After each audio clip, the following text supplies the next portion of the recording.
Yesterday, there was a massive announcement from Warzone's biggest Call of Duty creator.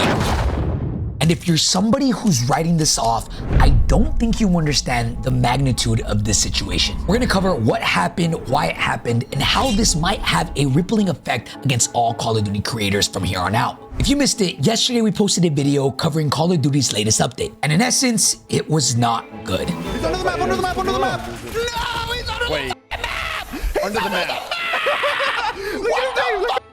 Bro. Wait, are we chalk chat? There's been a lot of slowly building frustration over the last years, which has ultimately led to a lot of really big Call of Duty names leaving the franchise. It's not even gonna matter because as soon as we get to June, July, August, that's when they start slamming us with all the trailers and leaks and hype for the next Call of Duty title. So in my mind, Black Ops 6 is already chalked. Black Ops 6 is dead in the water. Symphony, another Call of Duty creator who has over 4 million Twitch followers and 1 million subscribers on YouTube, has ultimately made the switch from Call of Duty to Marvel Rivals. This is not to say this switch is permanent, but he is one of the bigger creators doing this. Since the Black Ops 6 integration back in November, Call of Duty, specifically Warzone, has been bleeding. As of this morning, Jake Lucky tweeted out that Call of Duty has lost 30% of its player base since launch. Yes, 30%. Now, I know this is just Steam numbers and Xbox Game Pass could be contributing to a big part of this, but 30% is still a drastic number. There's been a core group of dedicated Call of Duty players that have been trying to stick it out through this insane drought. But yesterday was the day that broke the camel's back. And not just anybody that broke, quite literally the largest Warzone creator to date, Aydan. It's been very hard for me to load up Call of Duty given the current state of the game.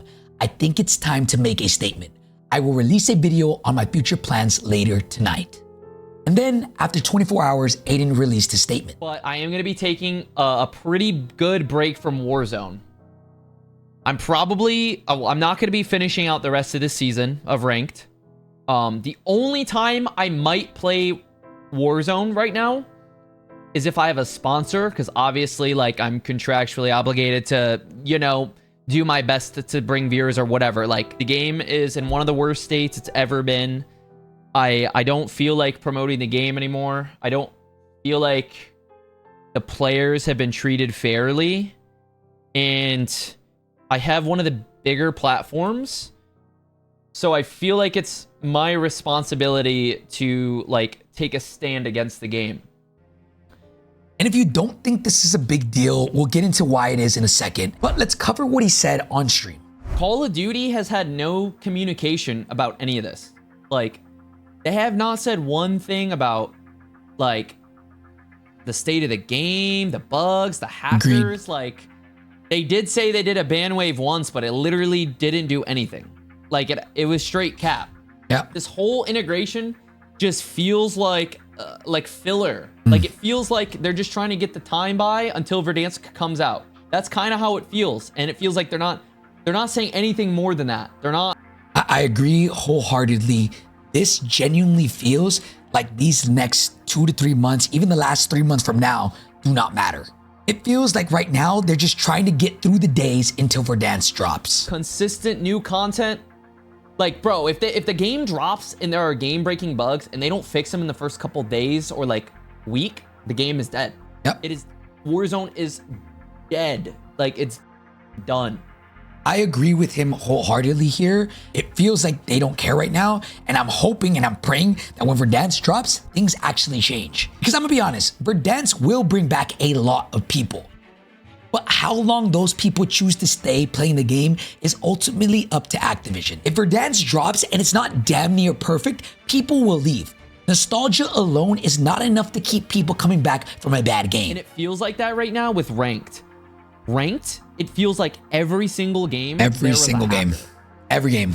The way you gain points at the top level of Ranked right now is by just praying that you don't run into bullshit. Pray you don't get a dev error and your SR protection not work.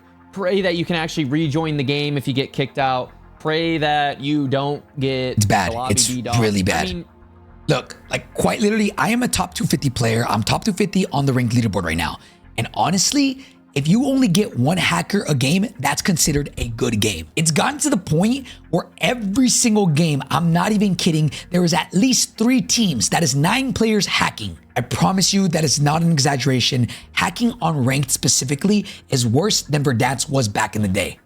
Now, this doesn't necessarily pertain to me, but I know it affects the game overall, and that's the shadow bans. Yeah, this is bad. I'm sure there's a lot of you guys that have been shadow banned and have never done anything in your life. Never cheated, never unlocked tooled, never said anything bad in game chat. That is insane to me. Yep. That is insane to me that they are gonna... Not to mention the best players in the world that have completed on LAN are also getting shadow banned. Basically, they don't have like a working... Ricochet doesn't work, obviously. It doesn't work. So they basically rely on the players. Like if you get reported so many times, your account just basically gets put into the shadow realm, and you get suspended for what, like a week? Maybe if you're an up and comer, like whatever, you know, I could understand that. Like you're an unknown person and maybe you get reported a lot. I'm not saying that should be any more reason that they get shadow banned over, you know, the pros. But it's insane that the people that literally go to LAN can get shadow, like, suspended. Wow. Like, imagine if, I don't even know, like, people at TSM on Apex just got suspended. They couldn't even play ranked. Like, imagine if Imperial How couldn't play ranked because he was shadow banned. Imagine if Scump, who's proven himself on LAN, was so good that he gets reported so much and then is shadow banned. That's a whole separate issue in and of itself, and honestly, the anti-cheat just doesn't work right now. And if you want to see an example of this, Zyro recently tweeted out about one of the homies, King AJ. He has played in multiple LANs and has proven that he does not cheat. Zyro said, "Sort it out. This is absolutely ridiculous. How are you guys even legally allowed to do this?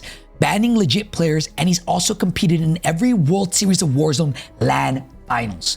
You're a joke." Thing I want to talk about is all the bugs right now in Warzone. There are so many bugs. Insane amount. Insane. I don't know if they playtest anything in the game. That's an actual question, because how do some of these things make it into live service? I truly am mind blown. For example, last Thursday, there was an update that quite literally stopped anybody from playing the game, and 1 out of every 4 matches, your whole game would crash. Doesn't matter whether you're on console or on PC, your game would crash. How that gets into the live service game, I just don't know. Because they will drop an update and the most obvious will be bugged. Yeah. Like the most obvious stuff. I'm trying to remember. Like when the game came out, you can't move doors. You couldn't close doors when you were moving. Yeah.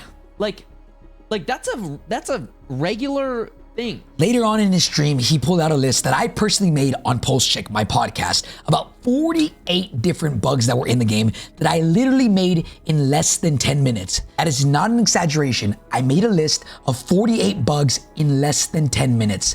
And that is strictly off the top of my head. I know a lot of my recent Call of Duty videos have not really painted Call of Duty in the brightest light, but I'm gonna be honest with you. If something is bad, I'm going to say it's bad. If something is good, I'm going to say it's good. For example, Call of Duty released an update pretty much taking away a lot of the delays in movement. I made a video talking about how good of a decision that was. But then every update after that has just been so bad. There are certain tiers of content creators that absolutely transcend the genre. Tim the Tatman is an obvious example of this. He can play any game and elevate that game to new heights. Nate Shot is another one. And Nate Shot specifically is one that is directly affected by how bad the game is, because he quite literally owns a Call of Duty team. Now, Scump is taking a break from Call of Duty, and as we mentioned before, Symphony, a big Warzone streamer, has also taken a break. These are all creators that have voices that carry weight, that people respect, love, and listen to. When we lose voices like that in our game, we lose the ability to voice our concerns and our frustrations as a community. Because believe it or not, Tim, Nadeshot, Scump do make a difference. Aydan is one of those creators specifically for Warzone. And now he's gone.